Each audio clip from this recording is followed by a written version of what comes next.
What I want to do in this talk is look at how the modern Western world came to have its most common image of what a goddess should be.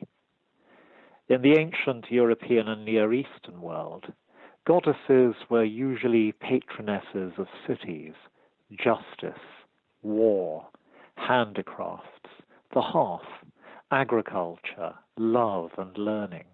In other words, they stood for aspects of civilization more often than for aspects of nature, although they stood for those as well. Furthermore, the overwhelming majority of ancient paganisms genuinely believed that the different goddesses were separate personalities.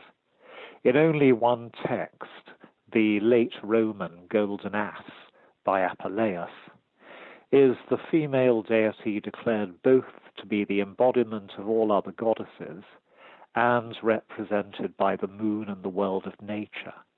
Yet it's that image which predominates at the present day. So when did it come to do so, and how? The short answer is, not for a long time. Throughout the Middle Ages and early modern period, the emphasis on representation of pagan deities, now used as literary figures and allegories rather than worshipped, remained just where it had been in ancient times. The favorite goddess was Athene, alias Minerva, commonly invoked by intellectuals as the personification of wisdom. Among the intellectuals who did so were many who cover a wide span of time and personality, from the French philosopher Pierre Abelard in the 12th century to the early feminist Christine de Pizan in the 15th century, to the scientist and heretic Giordano Bruno in the 16th century. From the 16th to the 19th centuries also, Athene or Minerva seems to remain the most important single goddess featured in European and then American civic decoration. It's true that in the early modern Hermetic tradition, there was a concept derived from Apuleius and the Platonic texts of a female figure identified with the starry heaven, who stood between God and the earth and acted as a world soul for the Christian God. The Hermetic tradition was, however, very much the preserve of a minority of specialists. It's more relevant to our present interests that the ancient Greeks spoke of the earth as being female in gender and the sky as being masculine. As most Western science is ultimately based on Greek thinking, this language became embedded in it. This was reinforced by the mindset of a patriarchal society, such as that of early modern Europe, whose scientists, virtually all male, adopted a language of male domination and exploitation of a female natural world. They did not, however, identify this world with a goddess. Such an identification was the work of a movement which began partly as a self-conscious reaction to the mindset of early modern scientific rationalism, and which we call Romanticism. As the Romantic movement took off in the late 18th century, it can be described as a tremendous exaltation of the natural and the irrational, precisely those qualities which scientific language had come to identify as feminine. It accompanied a recognition that humanity could at last be suffering from too much civilization. For the first time, mountains were seen as beautiful instead of frightening. Wild nature began to be valued over farmlands and cities. The countryside over the town, the night over the day, the moon over the sun. These impulses only intensified as the 19th century wore on, and urbanization and industrialization began to spread across Western Europe, and most especially across Britain. In 1810, 80% of the English lived in the countryside. By 1910, 80% lived in towns. A mystic love of the natural world grew in almost direct relationship to the change. You can see its impact strikingly on poetry, the medium by which the British around 1800 most strongly expressed emotion and contact with spirituality. During most of the 18th century, poems about goddesses were very rare in English letters, but as soon as we enter the 19th century, they began to multiply, but with respect to two kinds of female deity in particular. We find them both in the 1810s, neatly paired in the work of Keats and Shelley. First, Keats. What is there in thee, moon, that thou shouldst move my heart so potently? When yet a child, I oft have dried my tears when thou hast smiled. Thou seem'st my sister. Hand in hand we went from eve to morn across the firmament, and as I grew in years, still didst thou blend with all my ardours. Thou wast the deep glen, thou wast the mountain top, the sage's pen, the poet's harp, the voice of friend, the sun. Thou wast the river, thou wast glory won. Thou wast my clarion's blast, thou wast my steed, my goblet full of wine, my topmost deed. Thou wast the charm of women, lovely moon. No wonder John Keats' most ambitious poem, Endymion, is the love story of a human male and the moon goddess. This shiver of moonlight runs through the art of the early 19th century, from England to Prussia. It even gets into the music. When Bellini wrote his operatic melodrama about druids, Norma, he has his heroine, a priestess, address not the sun, but the moon, in its most famous aria. Chaste goddess, who silvers these sacred trees, show your face to us without a veil. Bring peace to earth, as you have brought it to heaven. The other way of personifying a goddess in this decade was that represented by Percy Shelley. As a good classicist, he translated a series of Homeric hymns to various deities, but when he came to compose a poem to one of his own, he began, "Sacred goddess, Mother Earth, thou from whose immortal bosom gods and men and beasts have birth, leaf and blade and bud and blossom, breathe thine influence most divine." So, note, by 1820, the dominant image of a goddess in the English poetic imagination was already emerging as the beauty of the green earth and the white moon among the stars. This image was thoroughly internalized by the next generation. When the devout Christian Robert Browning tried his hand at a classical subject, he chose the goddess Artemis, alias Diana, and this is how he makes her speak. "Through heaven I roll my lucid moon along, I shed in hell o'er my pale people peace. On earth I, caring for the creatures, guard each pregnant yellow wolf and fox bitch sleek, and every mother's feathered callow brood, and all that love green haunts and loneliness." Even more remarkable is the case of Charlotte Bronte. She was the daughter and wife of clergymen, overtly Christian herself, and she makes her greatest heroine, Jane Eyre, devout enough to contemplate going abroad as a missionary. Yet every time Jane Eyre is in trouble, she turns for help not to God or Jesus, but to nature, of whom she speaks as her mother. And at her lowest ebb of all, the moon appears before Jane in a dream and manifests itself as a female figure, calling upon her with good advice. The final stage is to put night sky and earth together as a single great goddess, and this is already achieved in England by the 1860s in the poetry of Algernon Swinburne. Here is his poem to Hertha, an old German name for Mother Earth, and the poem speaks as the goddess. I am that which began, out of me the years roll. Out of me, God and man, I am equal and whole. God changes, and man, the form of them bodily, I am the soul. Before ever land was, before ever the sea, or soft hair of the grass, or fair limbs of the tree, or the flesh-coloured fruit of my branches, I was, and thy soul was in me. First life on my sources, first drifted and swam. Out of me are the forces that save it or damn. Out of me man and woman and wild beast and bird, before God was, I am.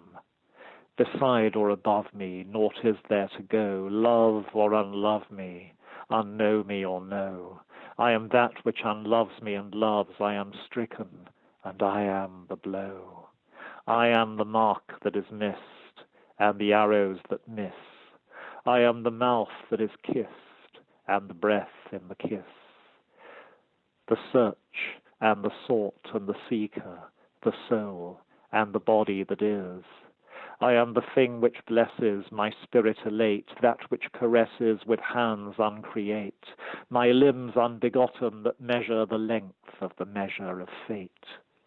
But what thing dost thou now, looking Godward, to cry? I am I, thou art thou, I am low, thou art high, I am thou, whom thou seekest to find him. Find thou but thyself, thou art I. So there's the mighty creatrix of all later feminist paganism, the single deity out of whom all goddesses and gods and all living things are formed, there by 1867.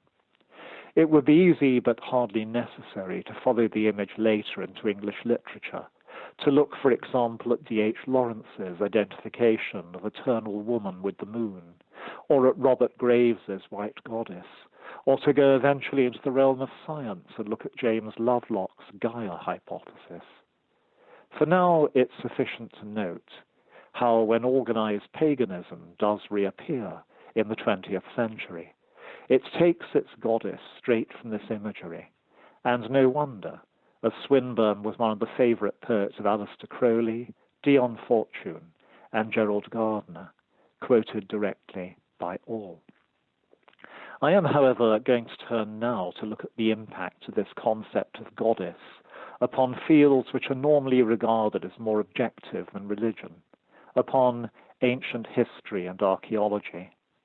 It seems to have been the German scholar Edward Gerhardt of Berlin in 1849 who first suggested that behind all the different goddesses of historic Greece stood a single great one, representing nature, who was worshipped in the ancient Near East in prehistory.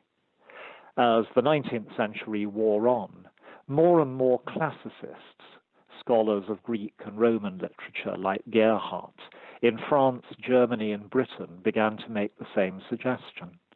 It was given some support by the notion that the cultures of Anatolia and Mesopotamia were older than that of Greece and ancestral to it.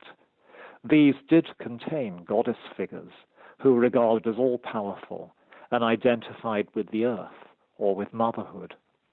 This notion sometimes combined with another, which had emerged from a debate between lawyers over the origins of society and of the family.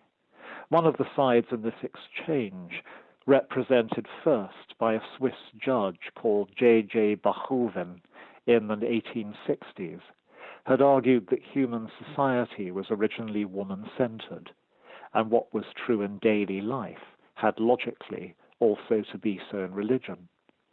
These trends of thought were given a further impetus during the late 19th and early 20th centuries, when excavation began to turn up figurines on old Stone Age sites across Europe and on Neolithic sites in the southeast of it.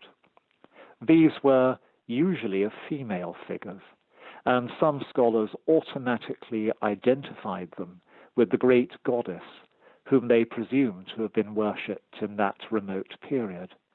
Some very influential figures either adopted this view at once or came to do so, such as Sir Arthur Evans, the person who discovered the culture of Minoan Crete for modernity. For my present purposes, the most significant of them was Jane Ellen Harrison, a Cambridge classicist who stood at the center of an important group of academics in that university. In 1903, she published the view that prehistoric southeastern Europe had been a peaceful and intensely creative, woman-centered civilization in which humans lived at harmony with nature and their own emotions and worshipped a single great goddess. Harrison believed that this deity was often venerated in three aspects, of which she identified the first two as the maiden and the mother. She didn't name the third. This triple goddess represented the earth, and the male deities were lesser beings, both her consorts and her sons. This happy state of affairs, Jane Ellen Harrison proposed, had been destroyed before the dawn of history by patriarchal invading male brutes from the north, bringing dominant male deities and warlike ways. Humanity, in her view, had never recovered from this disaster. All these ideas were opposed by other scholars over the same period, but it must be noted that these other writers were no more distinguished or successful. In the last analysis, the evidence simply did not permit an absolute decision, and neither now or later shall I propose one myself as to whether a great goddess was worshipped in remote prehistory. I shall only suggest that the prehistoric great goddess would not have been so apparent to many writers of this time had they not been already inclined to regard the divine feminine in this form.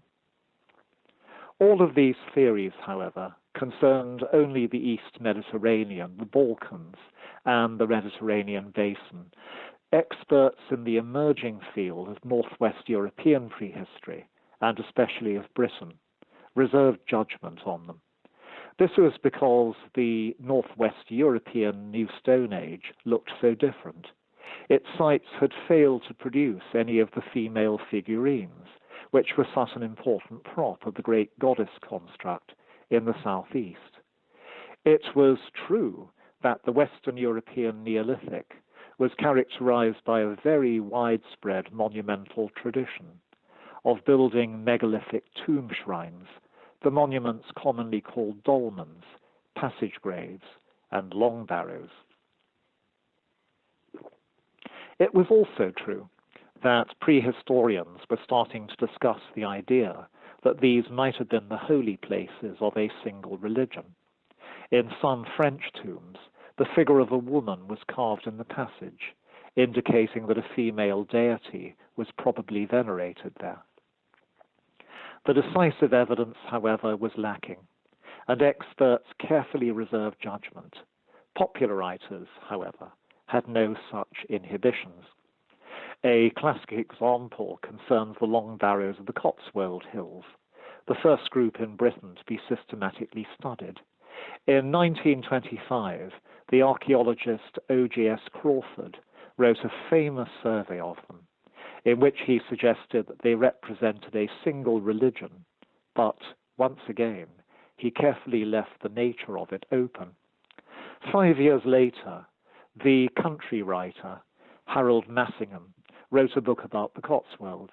He was a mystic opposed to most aspects of modern life, and famous for his romanticization of the English countryside. In his description of the Long Barrows, he followed Crawford right down the line, with a single difference. He declared confidently and without discussion that the deity of the Long Barrow religion must have been the great mother goddess, representing the sacred earth. All through the 1930s, the experts continued to hold back, until in 1939, the vital piece of evidence seemed to be provided.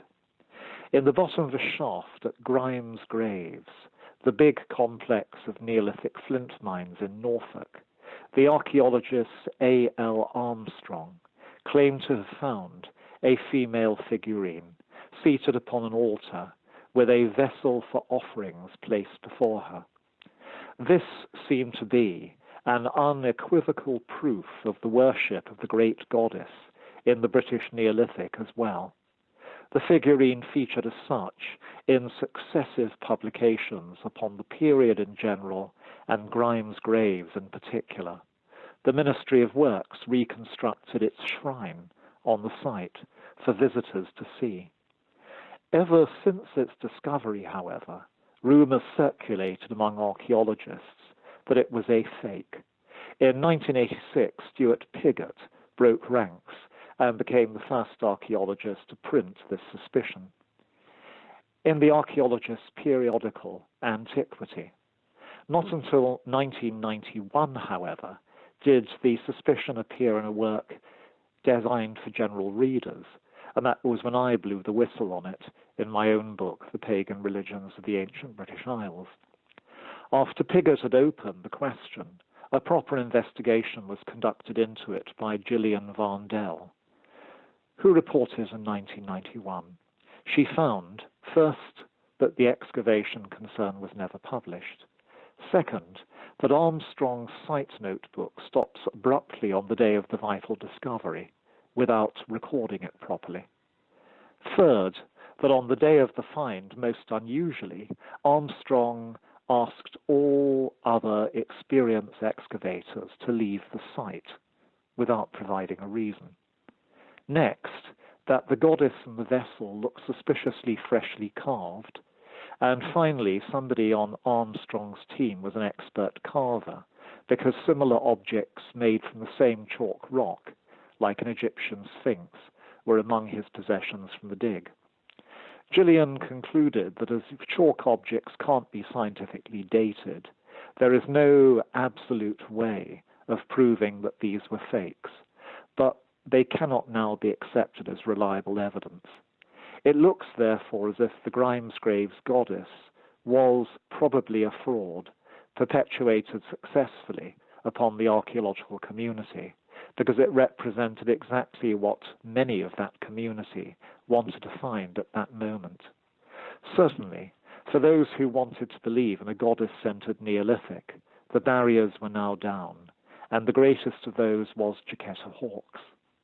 She was an expert in the New Stone Age, who became a professional writer at the end of the 1940s, and during the next 2 decades became one of the most popular authors on European prehistory. From 1951 onwards, she developed Jane Harrison's view of it, with 2 important additions.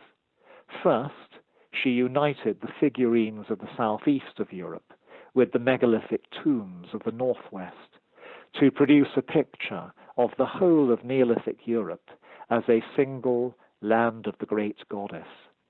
This land was guided by women, it was peaceful, creative, and in harmony with nature. Second, Jacquetta Hawkes specifically identified the patriarchal invaders who destroyed it and brought in the ages of metal, warfare, and abuse of nature as the Indo-Europeans. It's difficult to overstate the importance of Jacquetta Hawkes. Not only was she a best-selling author and respected scholar, but an international figure. The British government gave her the Order of the British Empire, and she was one of only 2 British members of the United Nations Cultural Organization, UNESCO.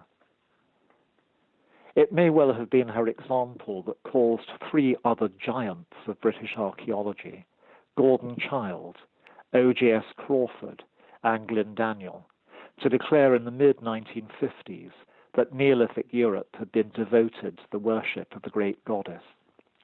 And at this point, psychologists weighed in. Freud had said nothing directly about the matter, although he emphasized the universal importance of mother figures. Jung was surprisingly cautious, stating that the Great Mother was an important archetype, but not developing the idea further himself. It was left to Jung's devoted disciple, Erich Neumann, in 1963, to draw upon the apparent consensus among archaeologists to argue that the Great Mother had been a universal archetype, representing a vital first stage in the development of the human psyche.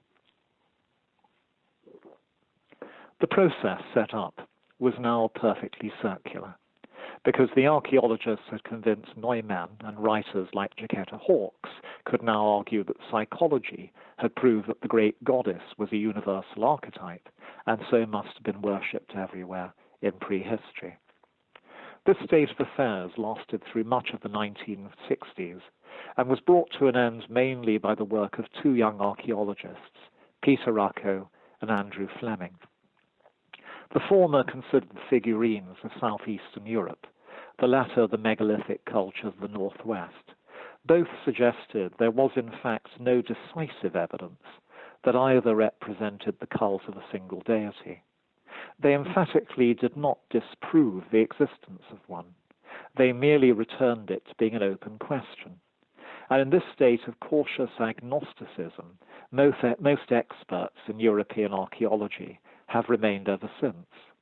Some popular English writers, like Michael Dames, however, failed to notice the alteration in expert opinion and continued to write books about the Neolithic great goddess into the 1970s. Behind the story I've just told is a great unspoken fact that many of the young archaeologists of the 1960s and 1970s were glad to see the great goddess depart. So it's time to confront this fact directly in the last part of my talk, the politics of the goddess. The original image of the goddess as spirit of nature in the night sky had been part of the radical language. At the time of writing about her, Keats, Shelley, and Swinburne had all been revolutionaries, both in politics and in religion. After the mid-19th century, however, this began to alter. Jane Ellen Harrison, for example, opposed the campaign to gain women the vote on the grounds that politics was a man's business and women should give themselves up to the world of education and culture. The shift is perfectly clear in the work of Harold Massingham, who hated modernity in virtually all its aspects and declared that the finest institution in the present world was the Roman Catholic Church, because it resisted the modern age hardists.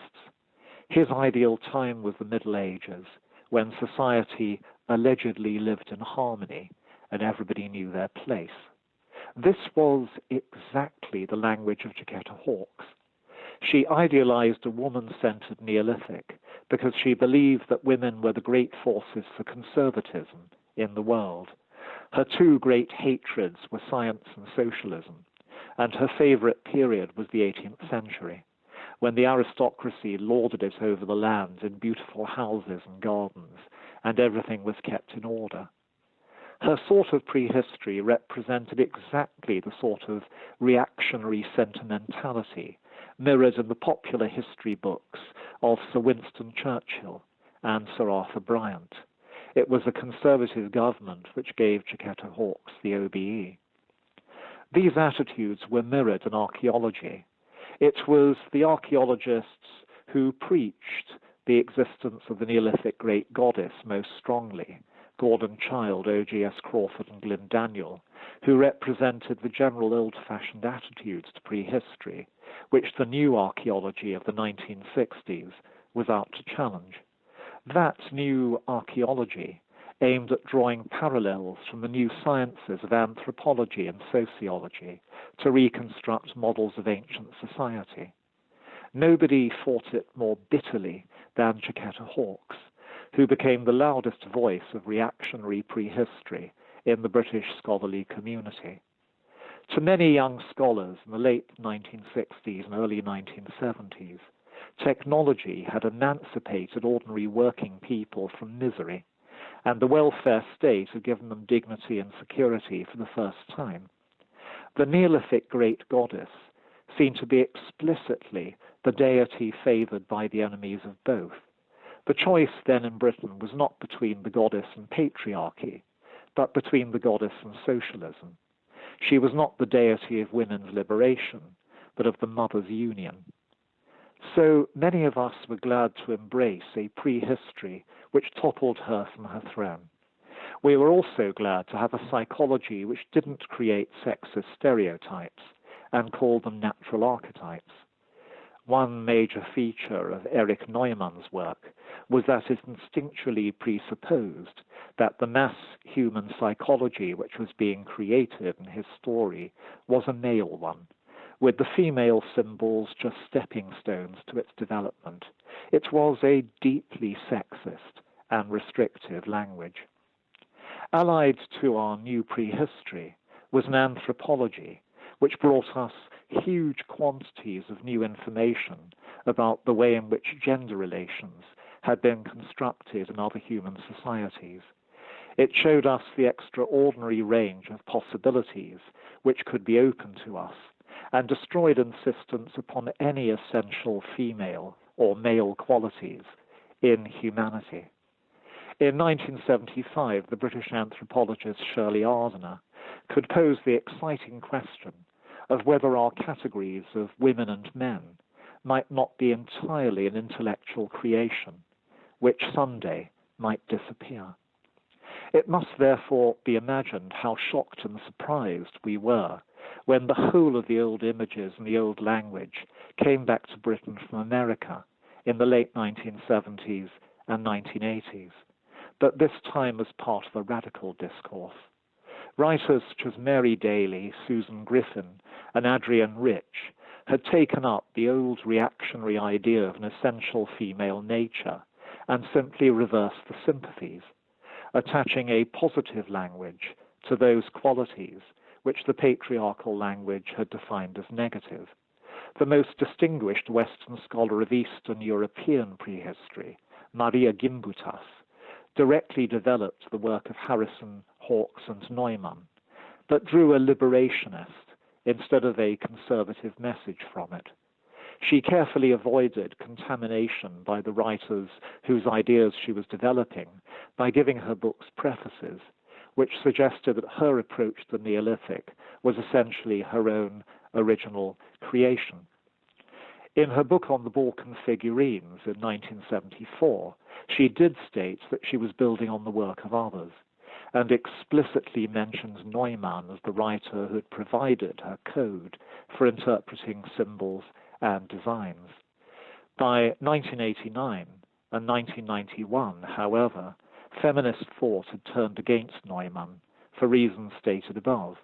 It was necessary, therefore, for Maria Gimbutas to distance herself by attacking his work in detail while concealing the fact that her basic system of interpretation still depended upon it. As for Chiquetta Hawkes and the old-fashioned British archaeologists, their books still appeared in Maria Gimbutas's bibliographies, but in her prefaces and texts, the Neolithic was treated as if they'd never written. They'd vanished from the story so that their ideas could be repackaged in a radical form. What had happened was that British and American radicals had dealt with the problem of the old stereotype of the great mother goddess in completely different ways. The British had challenged and deconstructed it. The Americans had appropriated and reversed it. Both were excellent strategies in their own right. The problem was that they were completely incompatible. British archaeologists and historians of my generation had built up a whole series of excellent arguments for not believing in the great goddess of the conservatives. We were not able to drop them just because she'd suddenly reappeared with an American accent and a better set of politics. In confronting this problem, one major defect in the new archaeology now became seriously apparent, that its proponents had mainly addressed professional colleagues. None of them had shown the interest in reaching a mass audience and the genius for doing so of either a Chiquetta Hawkes or a Maria Gimbutas. As a result, the American ideas diffused very rapidly among British radical subcultures, and the more easily in that they actually preserved old and familiar models. They simply, as suggested, required people to change attitudes to them. When these subcultures collided with professional British archaeology and found that the latter was unwilling to accept those ideas back, the very academics who deconstructed the great goddess in the name of socialism, feminism, and reform found themselves now being abused as patriarchs and reactionaries. In the 1990s, however, the situation started to alter yet again because of developments in the heartland of feminist theory in America and Australia. Archaeologists such as Ruth Tringham in California defines true feminist archaeology as one which celebrates the ambiguity of the archaeological record and the plurality of its interpretation. Feminist academics such as Carol McCormack, Val Plumwood, and Susan Heckman once again questioned the validity of the idea of an essential femininity.